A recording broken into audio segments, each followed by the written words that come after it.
Yes, it is possible.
Today in Ancient DOS games, we have a great example of how not to port your game from the arcades. That example being Volfied.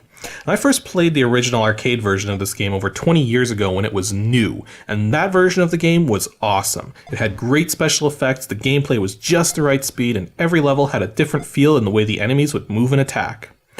The DOS port has none of that, and considering this game came out 2 years after the arcade version, it's inexcusable.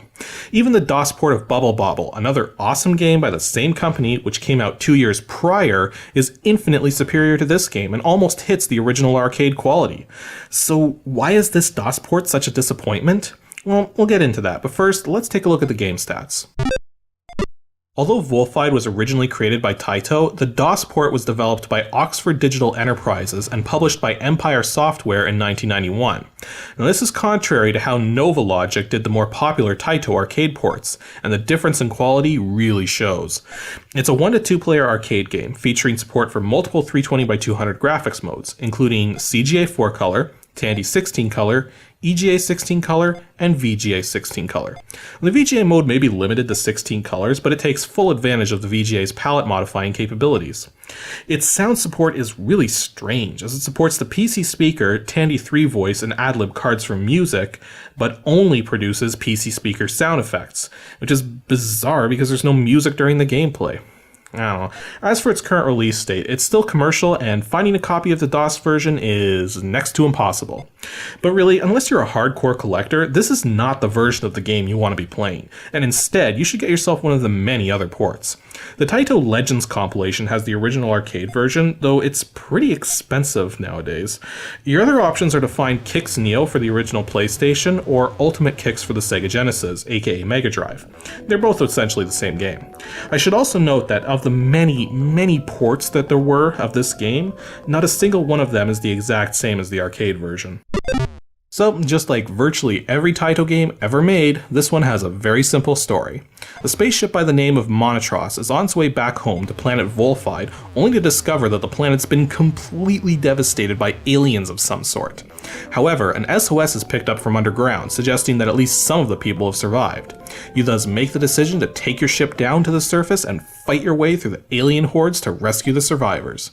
Doesn't get much simpler than that. Now, many of you have probably cued in by now that this game takes after another older game by Taito known as Qix, spelled Q-I-X, which to the best of my knowledge does actually stand for something, but after many internet searches I couldn't figure out what. I think the first 2 letters are quantum intelligence, but I don't have the vaguest idea what the X would stand for. In any case, in the original Qix, the player's goal was to draw boxes around the playfield to enclose the Qix virus, and once a certain percentage of the playfield had been claimed, the level would be won. Volfied is essentially the same game, but upgraded.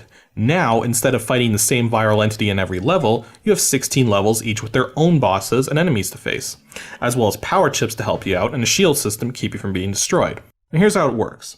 At the start of each level, the outer edge is surrounded by a yellow shield line. So long as you're on this line, and you have power left for your shields will be engaged, preventing you from being destroyed by anything.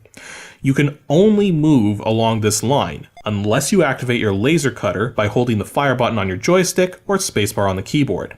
Once active, you can leave the shield line and start drawing new lines, but this disables your shield and makes you completely vulnerable to attack.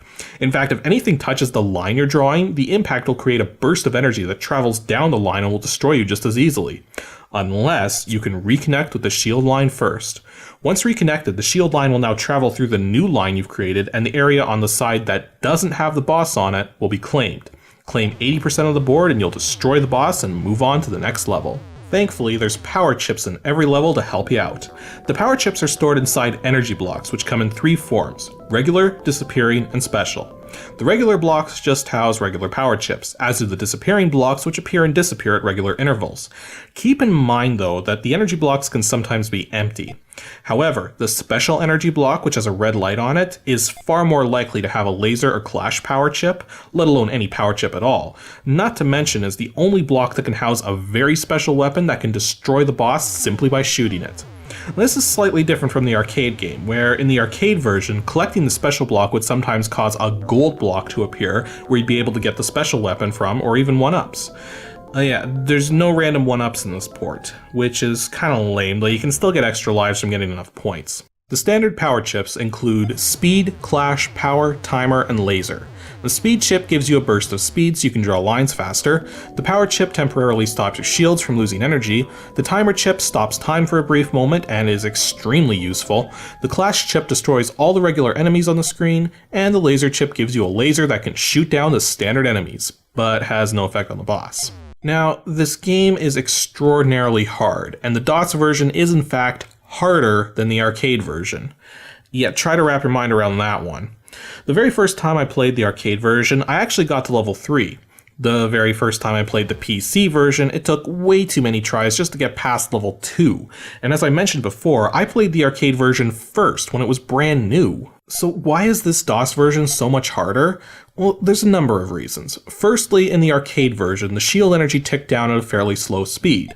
Here, it ticks down really fast. I mean, seriously, if you're playing on any skill level other than easy, your shield energy depletes far too quickly and is often gone during the final moments of a level, exposing you to damage. Secondly, the enemies in the arcade version were very predictable. They followed a variety of movement patterns, but tended to stick to those patterns so that you could plan your moves accordingly. Not to mention they moved more slowly. Here in the DOS version, the enemies move way too fast to adequately predict on all skill levels, and they all share the same basic movement patterns, rather than being different as you progress. So, to make up for this, the enemies in the DOS version were given the ability to immediately detect when you become unshielded, and then they just race right towards you, making it extremely difficult to draw any lines longer than just a handful of pixels. Thirdly, they really screwed up the hit detection.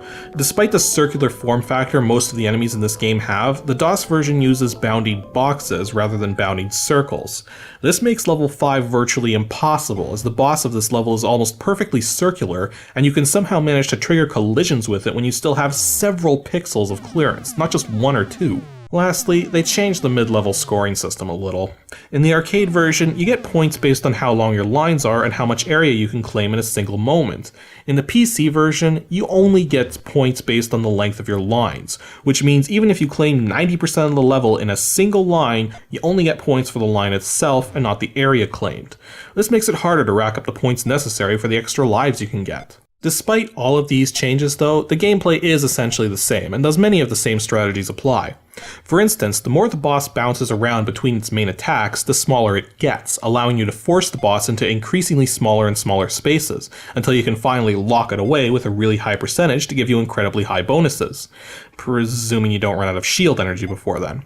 You can also destroy the extra enemies floating around by drawing lines between them and the boss, though defeating them with power-ups is always much easier when you get the chance. Other than that though, there's not really much I can say to help you play this game. The strategy you employ is going to depend on your skill, but generally what you want to do is draw together small patches that split the field up, and preferably some enemies in the process, and try to get the boss into a small enclosed area. Then draw a short line to claim all of the area you've left split off in order to win the level. This can be tricky though, so new players may opt to just claim small parts of the field, making it increasingly smaller, until you get to the 80% mark. And yeah, that's really all there is to Volfied. This DOS port is terrible compared to the arcade version, and since I can't get past the 5th level here, I can't really show you what you're going to go up against in the later stages. Nevertheless, the original arcade game is superb, and if you can track down an inexpensive copy of the Taito Legends compilation, or Kix Neo for the PlayStation, then I say give one of those a try, and just let this DOS version fade into obscurity, as it pretty much already has. If, on the other hand, you do have the DOS version and want to give it a spin on a modern system, then DOSBox settings are simple enough, though you have to set a fixed cycles count or stuff isn't going to work properly. The setting I'm using is 5000. Also, if you want to use a joystick or gamepad, then you have to turn off timed intervals. Lastly, the game doesn't always detect video and sound settings properly, so you want to use the V and A command line parameters to set VGA graphics and ad-lib music. There's other command lines too, but they're all mentioned in the documentation, which you better hope you have, because this is another game where the copyright protection relies on it. Which, to be honest, is far preferable to disk-based protection schemes, since you don't have to modify anything to get it working in DOSBox. Anywho, that's all for this episode of Ancient DOS Games. Apparently it wasn't obscure enough to stump all of you, so for the next episode, episode 65, I'm going to cover something really obscure. And in fact, it'll be the first game I take a look at that's been released into the public domain. Now, that alone narrows the list down considerably, but here's one more hint. It's actually a conversion of an old game for the BBC Micro. And that should be enough to go on, so if you think you know which game it is, then send your guess to adg@pixelships.com and tune in next Saturday to see if you got it right.